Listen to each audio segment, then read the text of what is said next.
Hola, buenos días, bienvenidos a esta clase del miércoles 1 de primero de julio. Hoy día vamos a estar hablando sobre aspectos administrativos y también sobre aspectos fundamentales de la personalidad humana. Vamos a hablar de la teoría del Big Five o los cinco grandes y vamos a estar hablando de un caso eh, bien controversial de la empresa Cambridge Analytica, que ocupó eh, elementos avanzados de ingeniería, elementos avanzados de matemática, eh, en conjunto con esta teoría para sacar provecho y, y manipular intenciones de personas. Esto entra dentro del contexto de una preparación también para la próxima clase, donde vamos a estar hablando usos y abusos de la ingeniería matemática para el uso en herramientas o soluciones para eh, problemas de la sociedad. Entonces vamos a partir con aspectos administrativos, producto de la semana pasada. Em, Se desconfiguró un poco el, la planificación que tenía para el curso, entonces esta va a quedar de la siguiente manera. La clase de hoy va a ser de aspectos fundamentales de la personalidad. La próxima semana vamos a tener dos clases de usos y abusos de la matemática en ingeniería. Vamos a poner un par de ejemplos. Vamos a comenzar a hablar de inteligencia en el sentido más amplio, animal, vegetal y artificial. La semana siguiente vamos a pasar a hablar de la genialidad y su vínculo con las matemáticas y la ingeniería. Y la última clase va a ser de pensamiento lógico deductivo, pensamiento crítico, paradojas lógicas y matemáticas. Después vamos a tener nuestro control 3. Va a ser un día lunes, a diferencia de los dos anteriores. Y la semana siguiente, el miércoles 29 de julio, vamos a tener la actividad complementaria para todos los cursos, según indiqué en el sitio web, dejando para el lunes 3 de agosto el examen oral para alumnos con nota final entre la cátedra 1 y cátedra 2, entre 3.5 y 3.9. Yo espero que sean muy pocos. Y ese día también voy a hacer recuperativos de pruebas para gente que haya tenido dificultades en rendir las pruebas anteriores. Eh, Estas van a ser a situación individual. Los voy a citar a cada uno de manera personalizada por email en intervalos de probablemente 20 minutos o lo que requiera, probablemente media hora. Eso.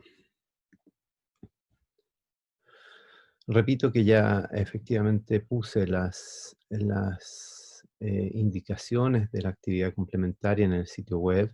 No las voy a leer aquí nuevamente, pero básicamente es una presentación grupal en grupos de a 4 estudiantes, aunque no esperen que los 4 estén. Hay algunos alumnos que han congelado la carrera, hay otros alumnos que han renunciado, hay otros alumnos que no están participando de manera activa.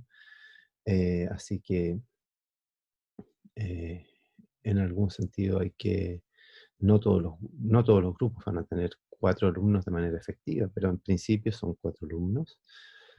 Eh, Presentaciones de 20 minutos, ojalá que sea proporcional a la cantidad de alumnos que efectivamente tiene el grupo.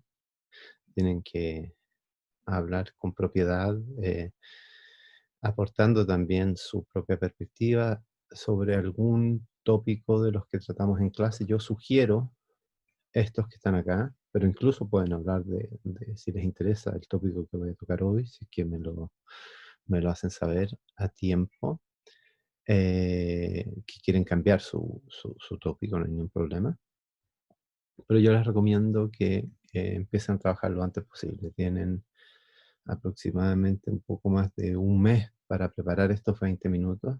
Eso puede parecer como mucho, mucho tiempo, pero en la realidad, cuando vean que hay que coordinar con otra gente hay que armonizar con demandas de otras asignaturas, hay que armonizar también con esta situación particular que estamos viviendo, puede no ser tan tiempo, entonces, no ser mucho tiempo. Entonces, mientras antes comiencen a ocuparse de este proyecto, mejor para, para ustedes.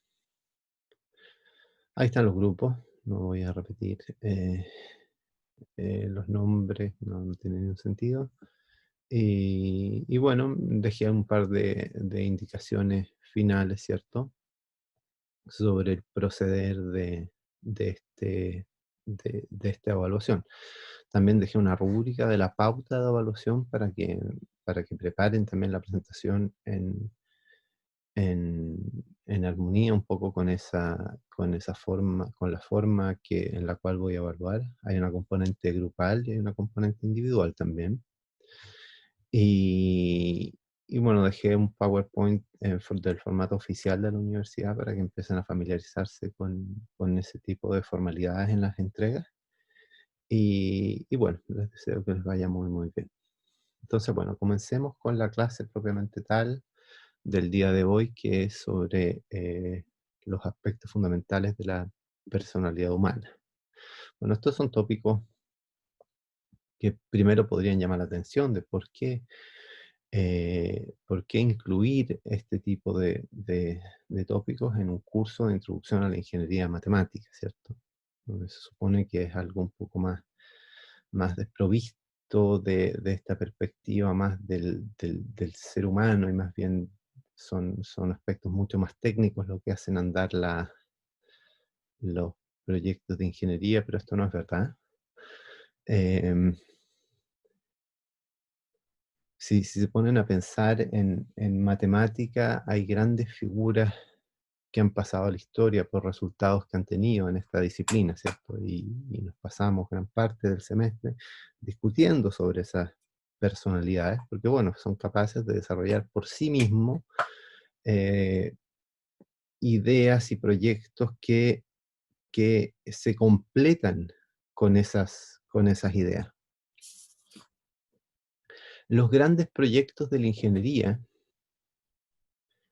no los resuelve una persona, los resuelven equipos de personas. Piensen en grandes empresas de ingeniería como Apple, Microsoft, de grandes empresas constructoras, grandes empresas de ingeniería de transporte, de ingeniería biomédica. ¿Quién está detrás de eso? ¿Qué genio está detrás de eso? No, no hay ni un genio. Hay equipos de seres humanos que en conjunto hacen la sinergia necesaria para hacer de estas compañías, de estos proyectos, proyectos que perduran en el tiempo, proyectos que son capaces también de resolver problemas puntuales de la sociedad de la época y además son capaces de adaptarse a las nuevas tendencias de la sociedad. Entonces, por eso es fundamental entender aspectos de la personalidad humana y sobre todo cómo se van después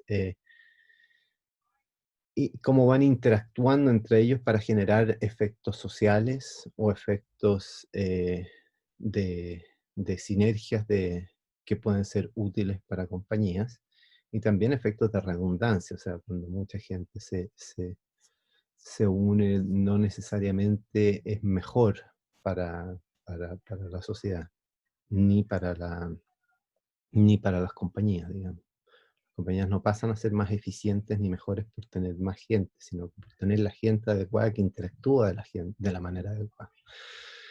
Entonces, bueno, no es fácil empezar a hacer sentido a la personalidad humana, porque es tan subjetiva, ¿cierto?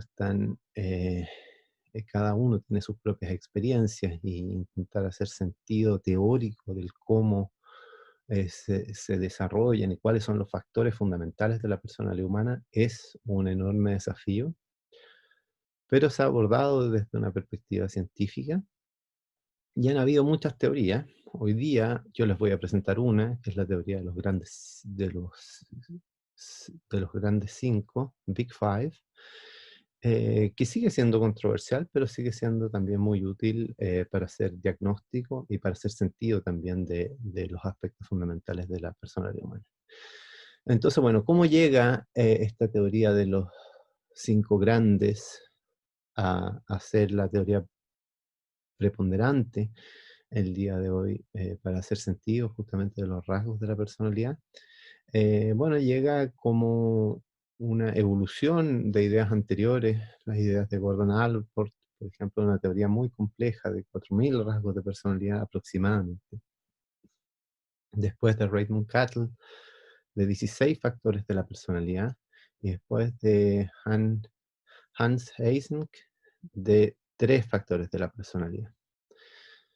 Eh, los investigadores no se ponían de acuerdo si la teoría de Cattell era más adecuada que la teoría de Eysenck. La teoría de Cattell era muy compleja, 16 dimensiones es mucho. La de Eysenck parecía no cubrir toda la complejidad de la personalidad humana justamente por ser muy reduccionista. Entonces, con más investigación, con más uso de herramientas matemáticas, sobre todo metodología estadística, logran caracterizar 5 dimensiones de la personalidad que parecen ser medianamente independientes y parecieran caracterizar bastante bien los aspectos más profundos de la personalidad, la psique humana. Entonces, ¿cuáles son estas 5 dimensiones? En inglés eh, se puede decir que siguen este acrónimo OCEAN, como océano: Openness, Conscientiousness, Extroversion, Agreeableness, and Neuroticism. En español sería openness, sería la apertura. eh, Conscientiousness es como la responsabilidad, lo concienzudo que son las personas. Extroversion, lo extrovertidas, cuánto les gusta estar expresar todo lo que sienten y decir y estar con más gente. Agreeableness como amabilidad, de una dimensión un poco más maternal. Y neuroticism como el neuroticismo, esa impaciencia y esa idea de que las cosas están mal, entonces hay que actuar y moverse. Entonces, bueno, como salía también en el slide anterior, esta no es una teoría universalmente aceptada. Las teorías en ciencias humanas en generalmente eh, mucha gente que las apoya y que las promueve, y ahí siempre son muy, muy criticados por otras. Eso no pasa en ciencias exactas, por ejemplo, donde hoy día nadie podría decir que, bueno, en verdad estoy en contra de la teoría de la relatividad, porque en verdad no representa bien los aspectos fundamentales del espacio-tiempo. No hay evidencia experimental de sobra y no hay contraejemplos esencialmente donde uno pueda decir, mira, en verdad esta teoría está mal. En psicología uno no puede decir esta teoría está bien y esta está mal, sino que hace sentido, es útil, me sirve para algo, y en ese sentido pasan a ser teorías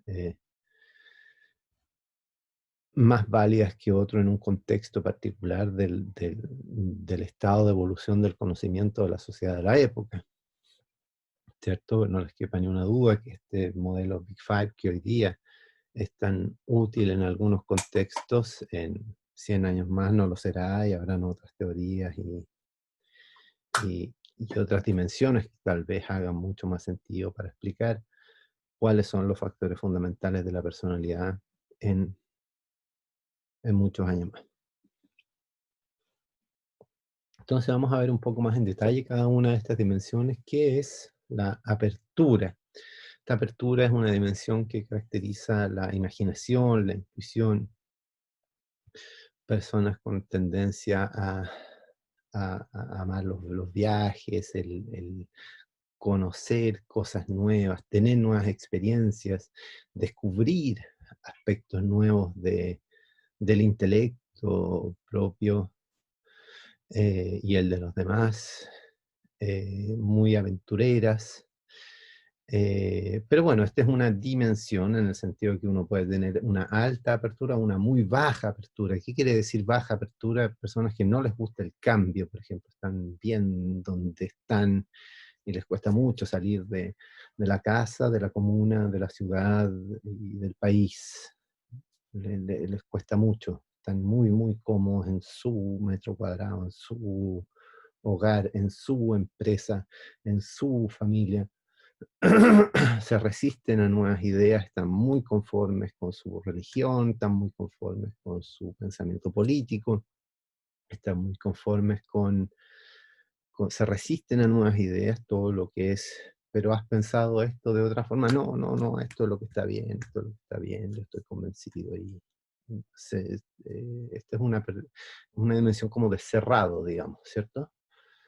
Al mismo tiempo son poco imaginativos, lo que ya saben es lo que les hace sentido y no están abiertos a nuevas perspectivas tampoco.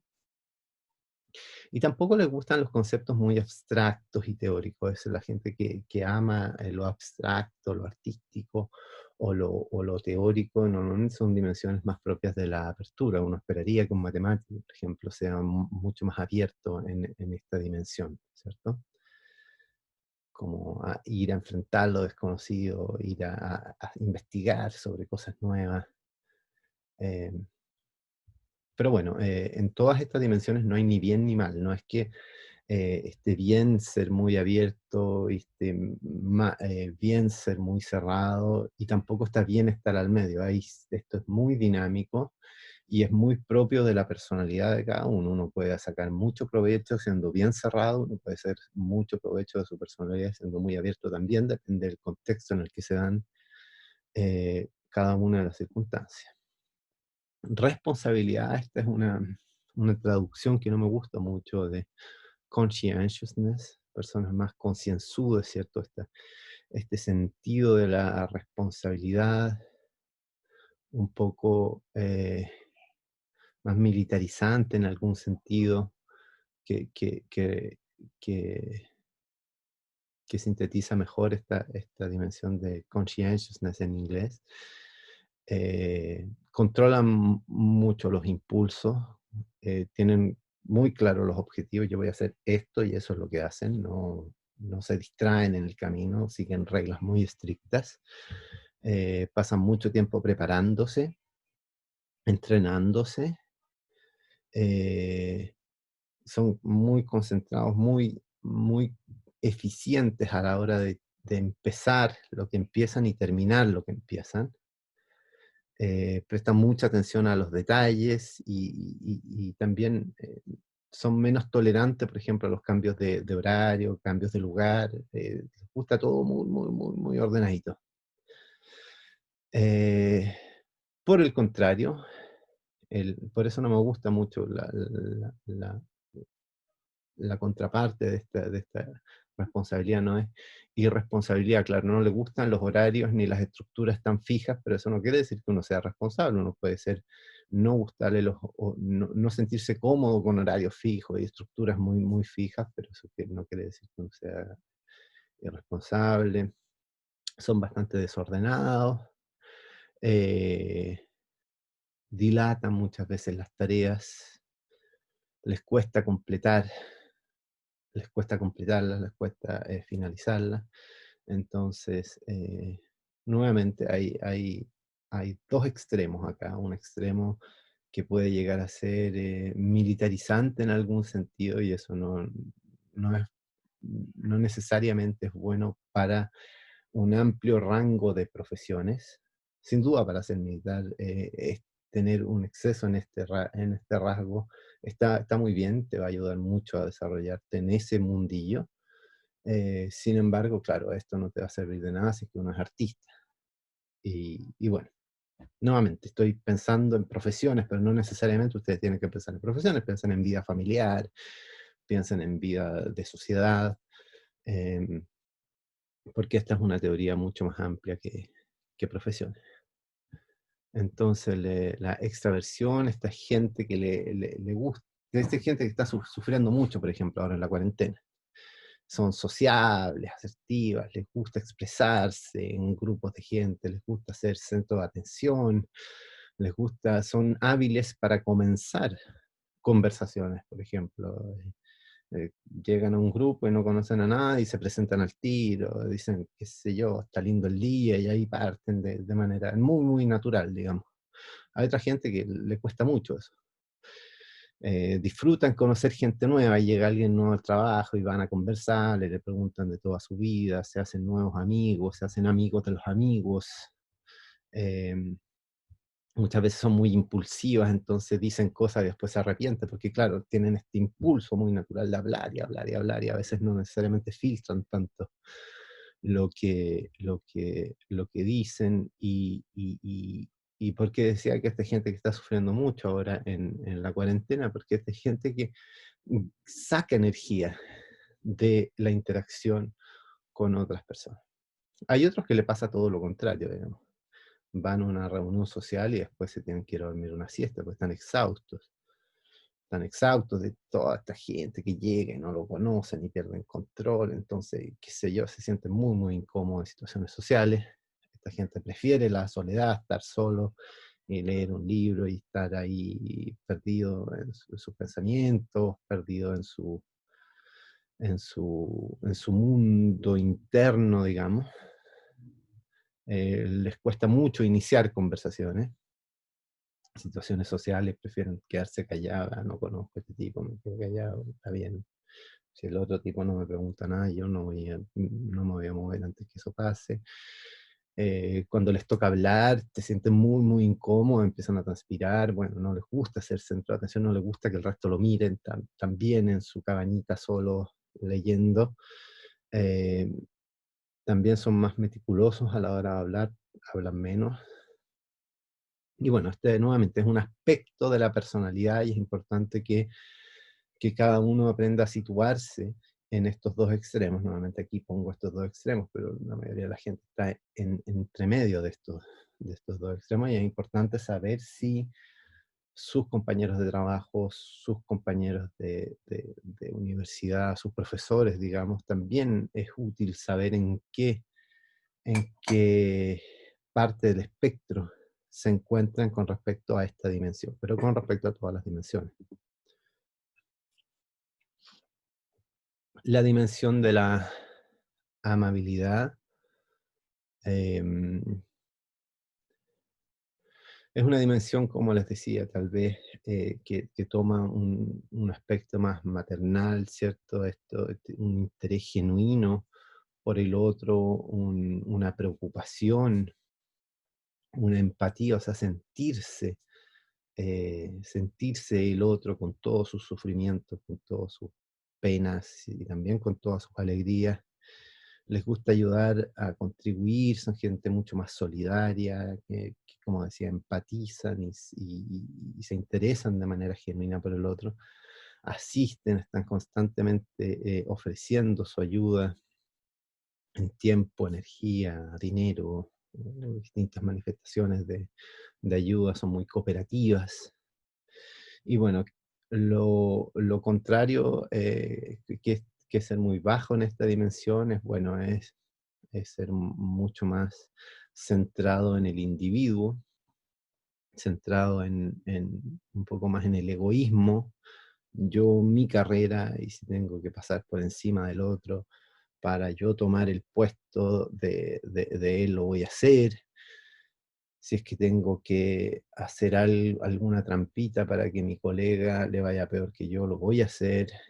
Tengo poco interés si alguien me cuenta un problema de índole personal, ah, que lo vaya a solucionar solito. Insulta, incluso menosprecia al que no pertenece a su grupo. Manipula para obtener beneficios para su propia persona. Entonces está, por un lado, este individualismo, digamos, de baja amabilidad y un extremo de hiper amabilidad, digamos. Y nuevamente no está ni bien ni mal, da la impresión de que está muy mal ser poco amable y efectivamente lo es, pero tener un extremo de amabilidad puede llegar también a ser muy poco beneficioso para el desarrollo del mejor potencial profesional, por ejemplo, de cada individuo eh, y de un conjunto de individuos, digamos. El neuroticismo eh, bueno, este es una dimensión, es como una dimensión del mal humor, de una inestabilidad emocional, de esta impaciencia, de esta ansiedad, de esta irritabilidad, gente que, no sé, por ejemplo, yo también creo que en este momento de pandemia deben estar pasando muy mal porque sienten que el mundo se va a acabar y que esta enfermedad, esta pandemia nos va a invadir y que después de esto no hay futuro, porque la economía va a morir y va a morir la educación y el sistema de salud ya colapsó. Entonces, muchas veces esta dimensión se ve exacerbada por el tipo de periodismo, el tipo de televisión, el tipo de radio que tenemos hoy en día, que, eh, que también, claro, estimula mucho si uno ya tiene una tendencia al neuroticismo, ya un programa de radio que parte ya con una música, taca, taca, taca, taca, taca, taca, taca, taca,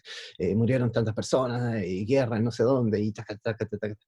Entonces, claro, esta es gente que, como además objetivamente la situación no es la más feliz de la historia de la humanidad, sin duda que esta gente se ve más afectada porque, claro, se estresa más, se enoja tal vez de una manera un poco más vehemente con los políticos actuales que no están haciendo lo que deberían hacer. eh, no necesariamente pensando de que ellos lo harían mejor, pero al menos diciendo, bueno, a ti te compete hacer las cosas bien y no las estás haciendo bien, porque muchas veces esta dimensión te acompaña a un cierto nivel de esta ansiedad, que a veces nubla la perspectiva racional, haciendo pensar a los individuos que las soluciones son fáciles y que los políticos no son más que gente incompetente que solo quiere ganar más dinero en- a costa, digamos, del beneficio de la sociedad. Entonces, bueno, que es un bajo nivel de neuroticismo, también se puede asociar a un estado de mucho relajo, en verdad, no me importa tanto de lo que está pasando, no me preocupo tanto, tengo muy poco que hacer con respecto a esta pandemia, que tengo poco que aportar, por lo mismo no se estresan mucho, raramente se van a entristecer o van a estar deprimidos por esta situación, son más estables desde la perspectiva emocional, y esto nuevamente no es que esté ni bien ni mal ni uno de los dos extremos, y tampoco está bien ni mal estar al medio, pero sí es importante tomar conciencia de que hay al menos 5 dimensiones que son fundamentales y todos nosotros nos podemos poner en algunos de los dos, entre medio de alguno de los dos extremos de estas dimensiones, y es súper bueno y súper importante conocernos a nosotros mismos y empezar a conocer a nuestro entorno. Entonces, bueno, esto tiene utilidad terapéutica, ¿cierto? Los psicólogos lo ocupan mucho para intentar hacer sentido de las historias subjetivas, personales de cada uno de sus pacientes. Pero bueno, ¿qué, qué uso o abuso puede darle la ingeniería a este saber si es que se ocupa de manera eh, de manera perversa, por decir una palabra con una connotación muy negativa a algo que les voy a contar ahora. Entonces, los slides que voy a poner son de la BBC. Se pueden encontrar en el YouTube que pongo en el enlace. Pero bueno, básicamente, ¿qué hizo la compañía Cambridge Analytica para manipular, para sacar ventaja deshonesta de esta teoría de los 5 rasgos de la personalidad? eh, ¿Qué hizo? Entonces, bueno, tomó los perfiles de Facebook de la gran mayoría de los adultos norteamericanos meses antes de la elección de Donald Trump, y clasificó a cada uno de las personas en estas 5 dimensiones a partir de la información de los likes de las personas, de los mensajes de las personas, de las fotos de las personas, de los tipos de amigos que tienen estas personas, de los tipos de links compartidos que ponían estas personas. Entonces, en Facebook la gente va dejando muchas huellas de su comportamiento. Y estas huellas de comportamiento eh, con los algoritmos adecuados de extracción de información, se puede generar una idea de cómo es esta persona en la dimensión de openness o apertura, conscientiousness, C, extrovertedness, E, uh, agreeableness, A, y neuroticism, N. Entonces, entonces, para cada persona, yo voy a rankearla en este ranking entre 0 y 1, digamos. 0 abierta, 1 muy abierta, y después en C, después en E, después en A, y después en N. Entonces, a partir de toda esa información que tengo, nuevamente, de fotos, de likes, de amigos, de tipos de amigos, de mensajes, de links, todo eso me va a ayudar a poner en un ranking en cada una de estas dimensiones. Entonces, bueno, después yo puedo hacer un clúster de gente y puedo decir, por ejemplo, esta es una persona que tiene una dimensión O muy alta, o sea, es muy abierta y es muy neurótica. Entonces yo podría decir, bueno, es como bien aventurera esta persona, muy diversa. Le interesa mucho la aventura, salir, y se estresa estando sin esta posibilidad de expresar estos aspectos de su personalidad. Entonces también está el protector, por ejemplo, gente con, recuerden, Ocean, mucha A y mucha E, ¿cierto? Entonces, y mucha N, entonces es amable, extrovertido, un poco neurótico también. Bueno, claramente se protege, piensa mucho en los demás. Entonces podría decir, bueno, la gente que tenga perfiles similar a él, voy a decir que son los protectores. Entonces, eh, esta persona, por ejemplo, que tiene mucho, es concienzuda en el aspecto de la conscientiousness, ¿cierto? De la responsabilidad, muy responsable, pero también muy abierta. Bueno, esta es como una ejecutiva, ¿cierto? Una líder natural. Se preocupa mucho de su desarrollo profesional, por ejemplo. Y claro, nuevamente, ¿cómo hacer esto? ¿Cómo sacar eh, información que me permita clasificar a cada uno de los usuarios en este aspecto? Bueno, justamente porque esta gente va dejando huellas, va dejando rasgos de su comportamiento en las distintas plataformas de interacción digital, Por ejemplo, cuando ustedes les piden el root cuando van al supermercado, no es como a veces pueden pensar algunos, para juntar puntitos para fin de año, canjearlos por una juguera.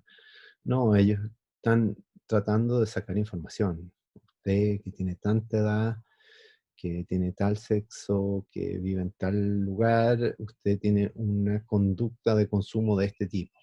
Entonces, si yo voy adquiriendo conocimiento de que mucha gente que tiene rasgos de personalidad parecida, usted tiene conducta de consumo similares a usted, voy a ofrecerle productos similares a los que ustedes están buscando. Cuando Google o ustedes están buscando algo, una zapatilla, y ponen zapatilla, y después van a buscar otra cosa, qué sé yo, su canción favorita, y les aparece una zapatilla ahí mágicamente, porque claro, hay un algoritmo detrás que está sacando esa información. Ahora, ¿qué fue lo sorprendente de esto? Es que en Facebook hay mucha información, sobre todo para gente de mi generación, y de mi generación para arriba, digamos. Y ahí hay información que justamente de fotos, mensajes, likes, videos, enlaces. Entonces, básicamente, ¿qué es? Un poco como estuvieron viendo con Marilyn en la cátedra 2, ¿cierto? ¿De qué se trata esto de rankear a una persona en estas 5 dimensiones? Es intentar buscar una función, ¿cierto? Una función G, cuyos parámetros de entrada son justamente las fotos, los mensajes, los likes, los videos y los enlaces, y con toda esa información tratar de tener un ranking entre 0 y 1 de apertura, conscientiousness, eh, extrovertiousness, neuroticism y eh, extrovertiousness, ¿cierto? Entonces, bueno, esa es la idea. Bueno, y básicamente, ¿por qué esta teoría funciona? Que no es para nada evidente. Bueno, cuando uno encuentra una buena función G,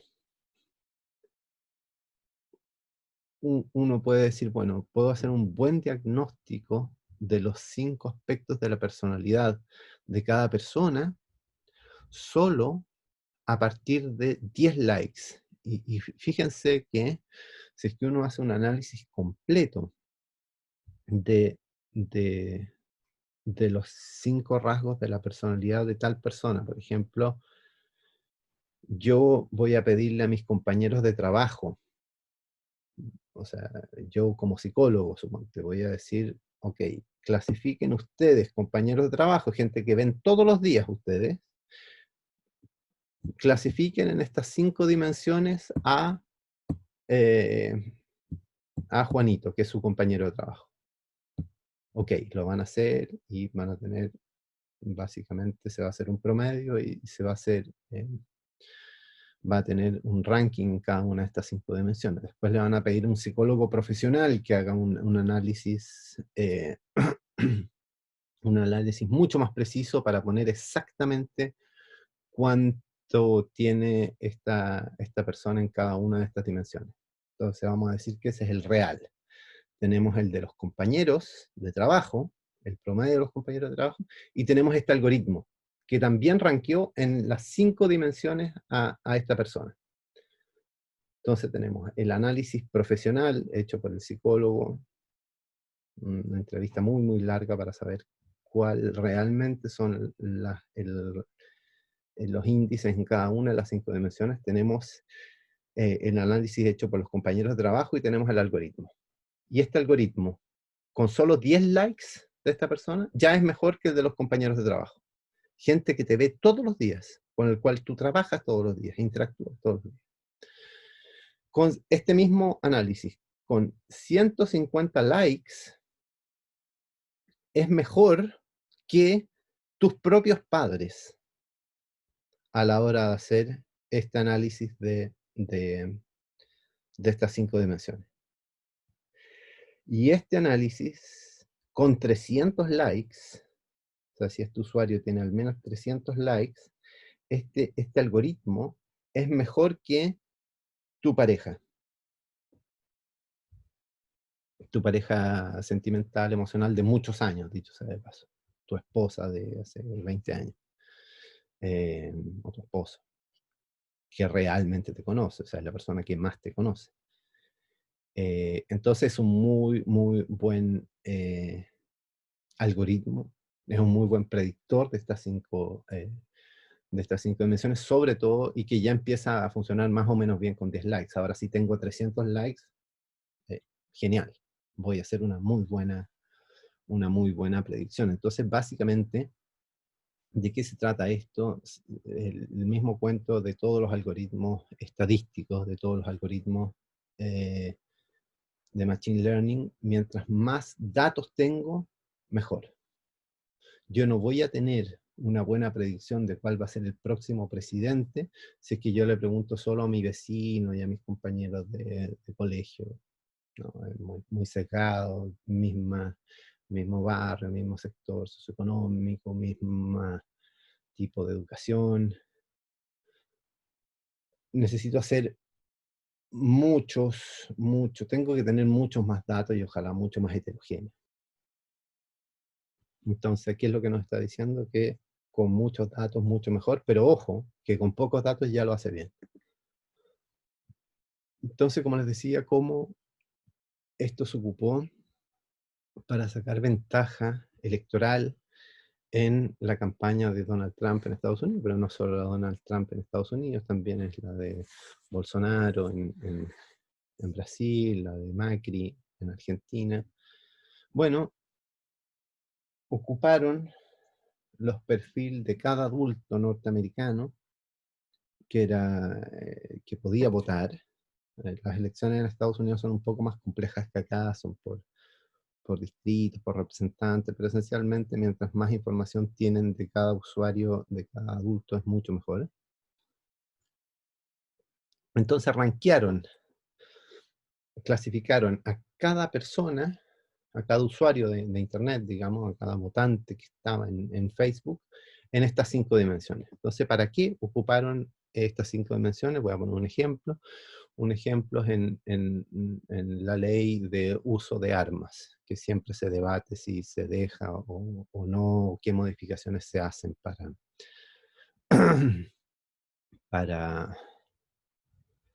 para la nueva perspectiva presidencial. Entonces a la aventurera decían, mira, las armas son necesarias para defender tu libertad, porque tú eres aventurero, entonces tu libertad es importante, no las amenazas externas que van a amenazar tu libertad, es algo que tú tienes que defenderte y bueno, el uso de armas es necesario. ¿Con qué discurso van a ir ante el protector? Bueno, las armas son necesarias para cuidar a los demás, para cuidar a tus vecinos, para cuidar a tu medio laboral, para cuidar el medio escolar de tus niños, para cuidar a tu familia, para cuidar a la sociedad. Y en ese sentido, por eso es importante esta ley que está promulgando este presidente particular. Entonces, ¿con qué discurso voy a ir a la ejecutiva? Bueno, las armas son muy necesarias para cuidar a tu familia y a tu futuro laboral y a tu futuro empresarial y a tu empresa. Entonces, este presidente es el que tiene la perspectiva adecuada para ti. Entonces, este presidente es como tú. Y no solo para la ejecutiva, también para la aventurera y también para el protector. Entonces, aquí ya uno ve usos de la tecnología, de los algoritmos matemáticos, que no necesariamente de la ingeniería matemática, que no necesariamente va hacia el bien de la sociedad. Aquí hay una intención de manipular y se saca provecho para fines muy, muy particulares de candidatos que pagan a empresas privadas por hacer este tipo de manipulación. Entonces fue esto lo que hizo la diferencia, eso no lo vamos a saber nunca. No, no se puede hacer un experimento de, bueno, vamos para atrás, echemos el tiempo, echemos la máquina del tiempo para atrás y hagamos como si este experimento de Cambridge Analytica no hubiera existido.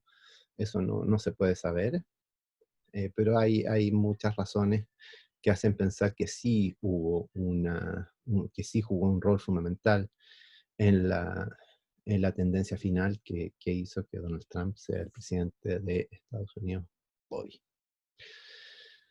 Esto no quedó impune. Facebook fue sentenciado a pagar $5.000 millones por facilitar sus datos de una manera indirecta. Mark Zuckerberg se defendió diciendo que en verdad ellos no sabían que esta empresa les estaba quitando o robando los datos. Cuando Facebook pasa los datos, ellos los pasan eventualmente, pueden vender esa información, pero no saben finalmente qué es lo que cada una de las empresas va a hacer con estos datos y los pueden usar para el bien o para el mal. Y eso, en definitiva, él dice, bueno, yo no soy responsable de lo que hacen otros con mis datos. Pero parecer sí sabía un poco y, bueno, en fin, este fue un juicio muy largo, muy controversial, donde también está la persona de la derecha, Richard Nix, que es el CEO era el CEO de la compañía Cambridge Analytica, los que realmente ocupaban estos datos para sacar ventajas y manipular la democracia. Pero en algún sentido mucho más amplio uno se podría decir, bueno, eso es básicamente lo mismo que está pasando en el mercado, ¿cierto? Cuando a uno le ofrecen un plan de celular por ser más joven o por ser un plan de banco, por ser estudiante o por ser... básicamente es lo mismo, ¿cierto? Y lo que hacen hoy día los políticos con